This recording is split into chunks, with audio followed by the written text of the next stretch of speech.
Hi, man. Maybe you can start by telling us who you are, and then let us know about the first question, who was about how would you define meaning in life? What is your own meaning in life, and how did you find it? Career? My Okay. name is Dr. Paul Wong. I'm a psychologist specializing in meaning research and meaning therapy. Okay. Now, in the present situation of dealing with pandemic, lockdown, many people feel life is meaningless. Okay. But we cannot live without meaning. Okay? The simplest way to define what meaning is in terms of four things. A meaningful life is purposeful, it is understandable, it's responsible, it is enjoyable, or it can be defined in terms of pure, the pure model, responsibility, purpose, understanding, responsibility, and enjoyment. Now, let me elaborate a little bit. We all need to have a life purpose. We all aspire to be somebody. We want to matter in this world. We want to make a difference. We don't want to just like a pack of dust. We want to do something significant with our lives. The purpose is important.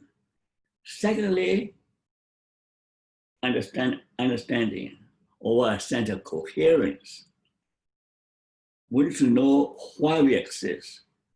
We know the reason for our life, for our existence, even when times are difficult. We need to understand why we do certain things.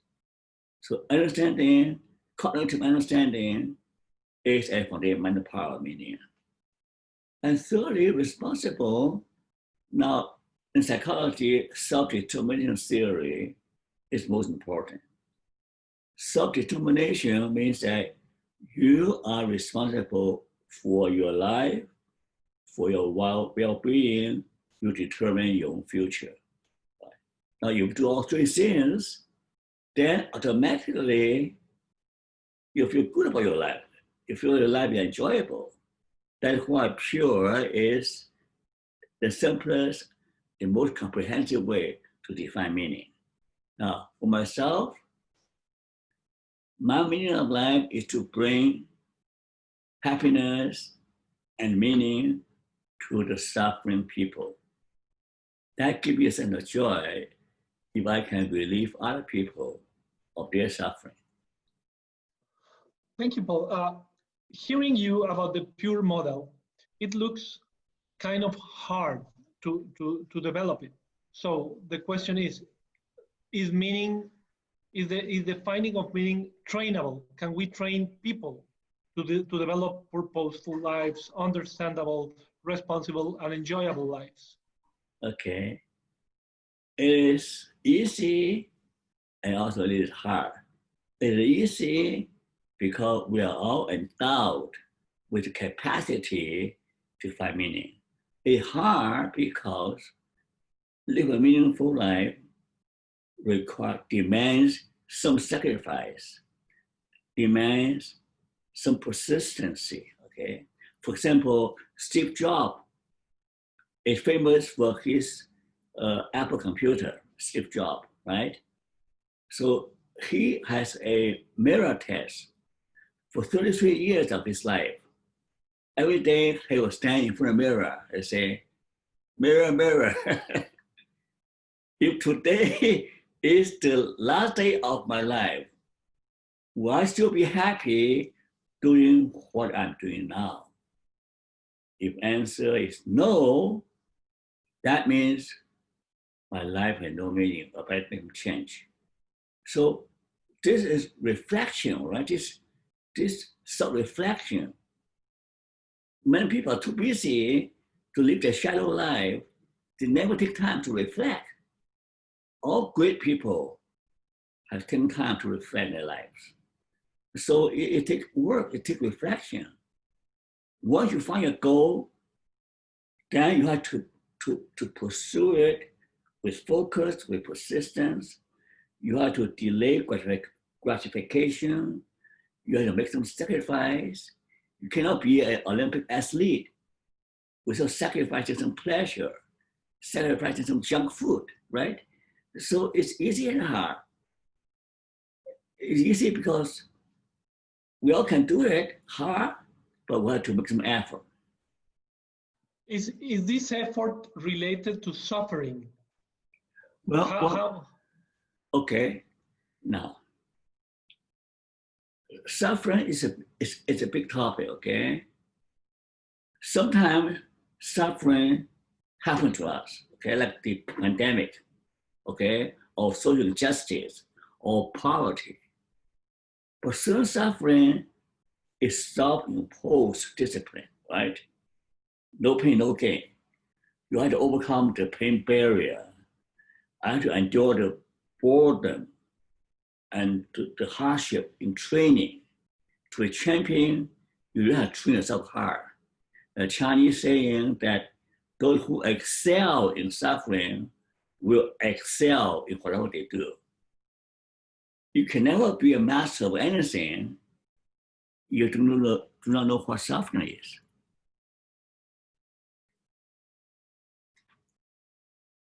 Then what is the value of positive emotions in this suffering? What are they good for? Okay, now, right now, the parapsychology talk about positive emotion. We know positive emotion is important for well-being. Also, positive emotion predispose you to meaning. So positive emotion is good. Well-being means that we have a positive state of mind. We need to feel good about life, see? But sometimes, like now, with the sickness, with pandemic, with fear, anxiety, sometimes it's not possible to maintain positive emotion, right? It's not possible to maintain positive emotion. So therefore, we need to know how to regulate or transform negative emotion. Suffering play a more important role for meaning life for many reasons. Suffering, first of all, suffering trigger our search for meaning or reason for living. So we need to find a reason to live in the midst of suffering. If we no reason for living, when times getting difficult, people kill themselves, right? So that's not very good, right? So suffering also strengthens our will to find something, to find solution, to make our life better.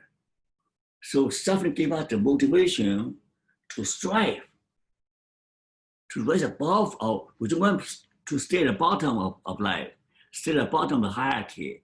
We want to improve our life. So that requires suffering. Suffering is also redemptive. Suffering tells us there's something wrong in your life, that we might need change, that we might need healing, we might need to ask for forgiveness, we may ask God to save us. So suffering is redemptive. Suffering is also purifying. It purifies our heart, our mind, our soul, so that we can think clearly, think with clarity. Okay, so any more questions? Yes, maybe you're the person that knows more about Viktor Frankl in this world. Yes, yes. You have studied him for years. Yeah, that's right. According to Viktor Frankl, from my own understanding, struggling is a condition for flourishing. Is it right? What? Struggling, you need to struggle to flourish. That's right. Okay, so do you think these generations are prepared for dealing with struggling, dealing with struggle? Okay. So that is a problem with the new generation, because when we live in peace and prosperity, live in a society which provide an easy life, so most young people have lost the will to struggle. Okay, so when Frankl talked about struggling, because he lived through the darkest chapter of history, Nazi occupation, Nazi concentration camp. So now we are going through pandemic. Maybe young people better wake up. Say, oh, life is not just fun and play. We have to struggle. That's good for them. Okay. Now, and another people do not analyze, understand Frankl. Now, Frankl say that there's one key to your success in life. That key is faith or belief. Okay, what kept him alive during his concentration camp days? What kept him alive is the faith that he will be able to meet his wife again, even though his wife is dead. But faith kept him alive. One day I'll see my wife. Secondly, he had faith that I'll be able to complete my book on logotherapy. So one day when I'm free from this concentration camp, I'll go to America to give lecture to big crowd. You see, faith, future-oriented, believe in a better future, no matter how dark the situation. It's faith that lift up your spirit. Faith gives you energy to strive towards your goal. So this is important for Frankl, faith. The other two things important for Frankl is self-detachment and self-transcendence. Self-detachment means that when you look at any situation, you detach yourself so that you can observe more objectively or mindfully. When you detach yourself, you will not allow your own biases, your own emotional baggage to cloud your judgment, so that you can see things more clearly. Then you can ask yourself, what should I do? What is the best thing to do? So self-detachment. The second spiritual mechanism is that what is the right thing to do? What should I do that can make my life better or can contribute value to society? That's called self-transcendence. See, self-attachment is mindfulness. Self-transcendence is meaningfulness. Mindfulness and meaningfulness are like two wings that can lift us up above our troubles or problems or despairs, and to overcome all the obstacles and to reach a bigger space, to reach a higher goal. So the three things, right? Faith, okay, that is key. And then your two wings, mindfulness and meaningfulness. Oh. How can I know if I'm living a meaningful moment in my life? Okay, now if you make a meaningful life account to the pure definition, you ask yourself, is that moment, what you do, consistent with your life purpose, number one. Two, you ask yourself, what do I do it? Am I idiot? Do I do it on impulse? Or do I have a good reason? Thirdly, what are the consequences? I'm responsible for the consequences of what I say or do. Consequence, right? If I'm able to pass all three things, then I know that what I do is meaningful. Now, and more importantly, the last thing, that usually if what you do is meaningful, it gives you a deep sense of satisfaction. You feel good from doing good. You feel good for doing something meaningful. Now, Paul, this seems to be a very personal reflection on how, if my life is meaningful. Can others say to me if my life is meaningful? What is the role of the teacher in inspiring the students or helping them define their life? I can go back to the definition, right? A meaningful life must have a meaningful goal, have a worthwhile goal. Okay. Now Frankl said you can find. Go back to Frankl. There are three ways you can find meaning. One is creative value. Creative value. Right? If you can do something, you do it with all your heart, with all your soul. You really care for what you do. You do a good job. You bring creativity, bring your personality to the job. Steve Jobs saying that, all the other famous people say that. You do your work with passion. You want to bring creativity to your job. That will make life meaningful, right? This is most people understand that.